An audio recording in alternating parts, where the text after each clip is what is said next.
Hey there YouTube, this is Michael with Michael Mays Leatherworking, and wanted to talk to you guys today about skiving leather. I've been working with leather now for about 2 years, and I got the saddle stitch down rather quickly. Pattern making had its challenges, but the one skill that I find gives people the most trouble is skiving. And that's when you're trying to thin down an edge, or like on a belt where you're trying to skive down or thin it down to about half the thickness. That way when you put your buckle on there, you have a nice even thickness throughout your belt, and it's not overly bulky in that one area. One of the tools that they normally will suggest for you to get is this tool here. Now this is a craft tool, as you can see there. That's from Tandy Leather, and this is called their Super Skiver. It has just a single blade on the bottom here. And I'll be honest with you, I have put in the time to practice with these.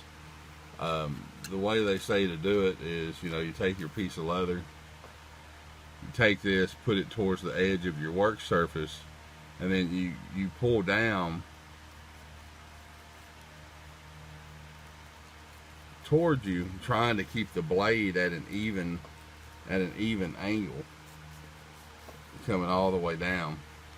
And as you can see, it works. I did get a fairly decent skive on that. But if you're doing long pieces, a long skive on any leather, really, regardless of the thickness, the blade on this has a tendency of, if you don't hold it absolutely perfect and you change that angle at all during your pullback stroke. I've had thick leather like this. This is 10 to 12 ounce leather.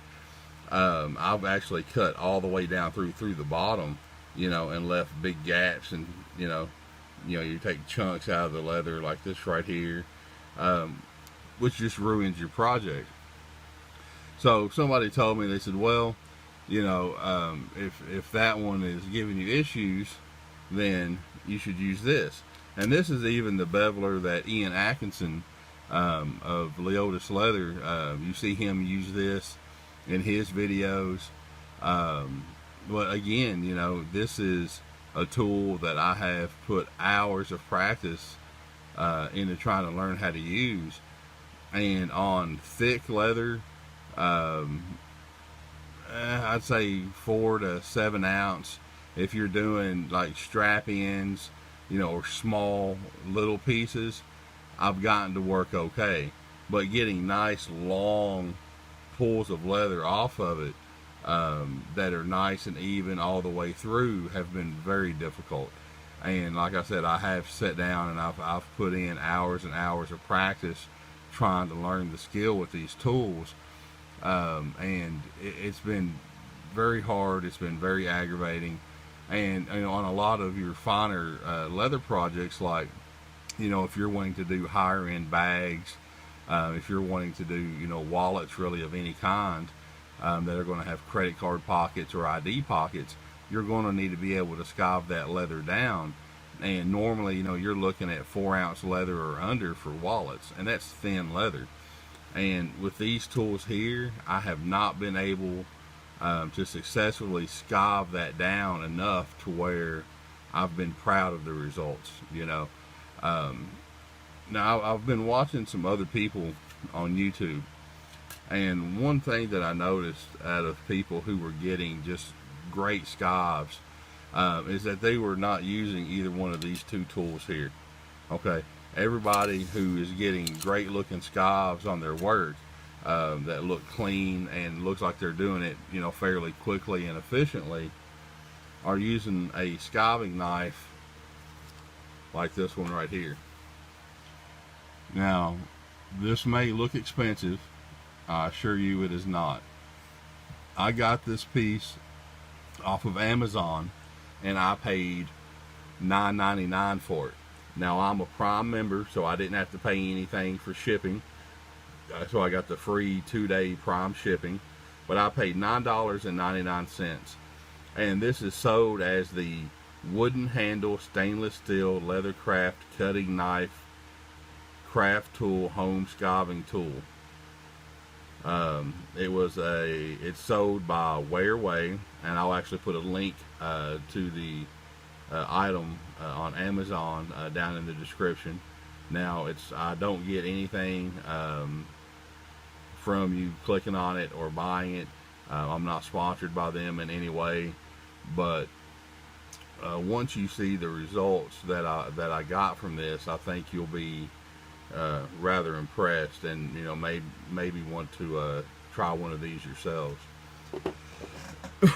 Now, in a previous video, or on my Facebook leatherworking page, Michael Mays Leatherworks, I posted pictures of a 4-slot card wallet that I made for my wife, and in that I use this type of leather here, which is a 4-ounce designer leather from Tandy.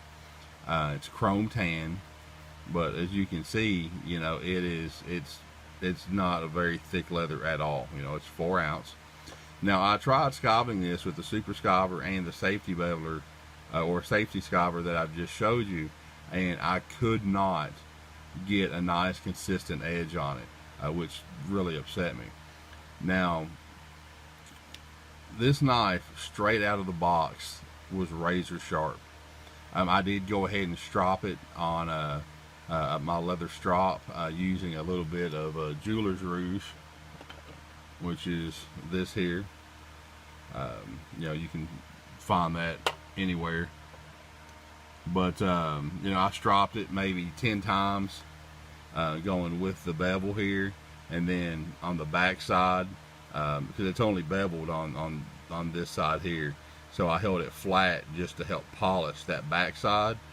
And I tell you what, I was skiving this leather like a professional after only 5 minutes of working with the tool.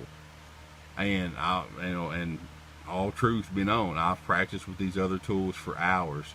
Over my 2 years of leather crafting, I've strictly used the super skiver and the safety skiver with very mixed results.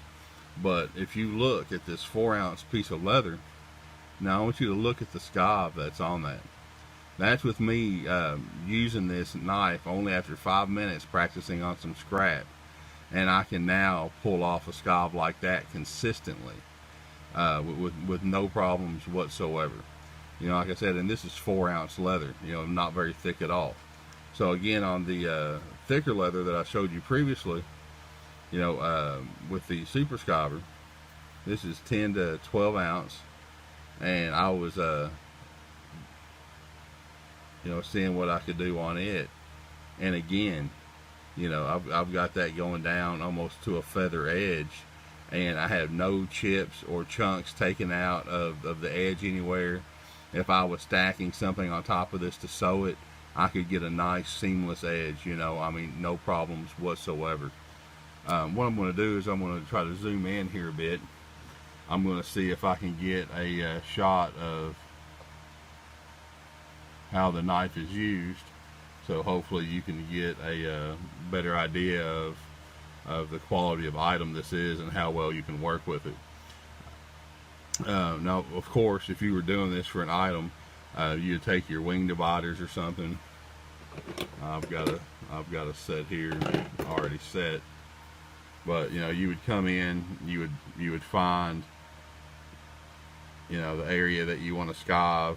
You would come down and you would mark it, or you'd mark it with a pen, whatever, but you would have a guideline showing where you want to skive this back to. So what you do, or how I've been doing it, is take the blade, I put it right on that line, and then all I'm doing first is just going down and creating a score line just right on that. I'm not sure how well that'll show up in the green. And then what I do is following that score line. Now, depending on how thick your leather is, you'll adjust the angle here. But again, like I said, I'll score it really nice coming through, give me a place to bite in on the leather, and then hold it firmly, and then I'll come in, and then I'll just start working. And you want to do it kind of in sweeping motions. It's kind of an odd angle for me, but I was trying to get it on camera here for you.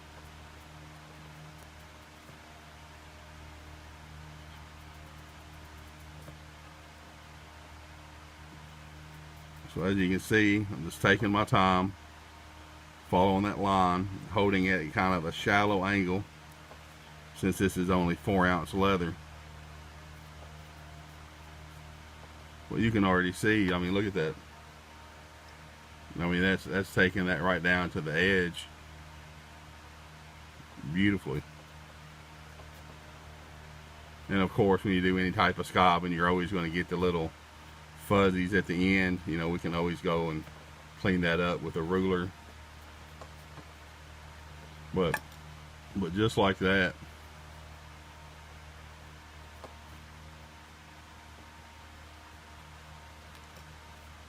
you know, just so you can see that I'm not joshing you or pulling your chain. I mean, look at how clean that is. It follows that nice line, nice and clean. And of course, there's one little spot here, but you know, I mean, you can always just come in, real shallow angle, kind of use a sweeping motion, and then boom, look at that. And like I said, I just got this delivered yesterday, and I want you to look at how clean and professional that skive looks. And I'm no professional skiver. I mean, I've seen results like this with people using bell skivers. I would have no problem at all comparing this with the quality of skive people get off one of those machines. That's how clean and down to a feathered edge that is.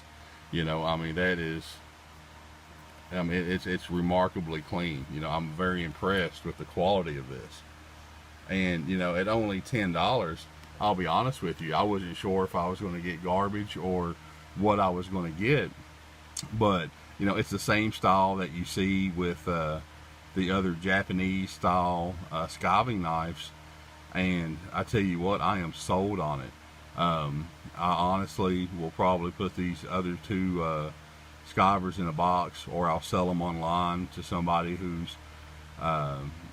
may want them for their tool set. You know, and I've even tried this with suede and was able to skive suede down with this, no problem.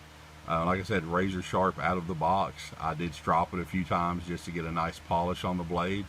But you know, if you're like me and you've had issues with, you know, being to get, you know, I mean, nice, real clean, real thin, you know, skives off your pieces, it may not be you, honestly, or even your technique. It may be the tools that you're using. I've used these for years, and I cannot replicate this result using either one of these tools. And like I said, I was doing that after working with this for 5 minutes. You know, as you saw, you know, I created the line first. Right here, I created that line with my wing dividers. I then scored a line across where I wanted my skive to start from. And then, depending on how thick your leather is, you know, set your angle, and then in a nice kind of a sweeping motion like this, work yourself down that skive line. You know, just in this motion here, just taking your time, and you'll get these exact same results. You know, it's like I said, you know, I'm not getting anything for putting this review out there, but you know, this was a problem that I've had. This was a problem that I had on the last wallet that I made, and now I am 100% confident when I sit down now to make wallets or credit card holders, or you know, business card holders, that you know, when I'm stacking that leather for the card pockets, it's going to be seamless now. my scarves are going to be on the money, and that's just going to lead to a better looking, better functioning product for myself and my customers. So, I just wanted to share this bit of information with the leatherworking community. And like I said, I will put a link to this specific tool here down in the description. $10 if you're a Prime member. It was free. Mine was delivered Sunday at around 11:30. I honestly didn't know that the mail in my area delivered on Sundays. Apparently it's something they started not long ago. But it was the quality. The handle feels good in the hand. It's a nice tight fit here. It doesn't feel cheaply made. I'm sure this isn't this isn't any expensive wood. This isn't a Coco Bolo handle or anything like that. But it is very light. It's very maneuverable. It feels good in the hand. And as you saw on this and this is chrome tan. And chrome tan is a soft leather. And you saw just how easy I cut through that. And it would have been easier if I wasn't trying to do it on camera, of course. But the results, I believe, speak for themselves. But guys, I do appreciate you taking the time to sit and watch my video. If this information was useful to you, I would greatly appreciate you hitting that like button and subscribe if you haven't already. And be on the lookout for some more leatherworking videos to come. Thanks, guys.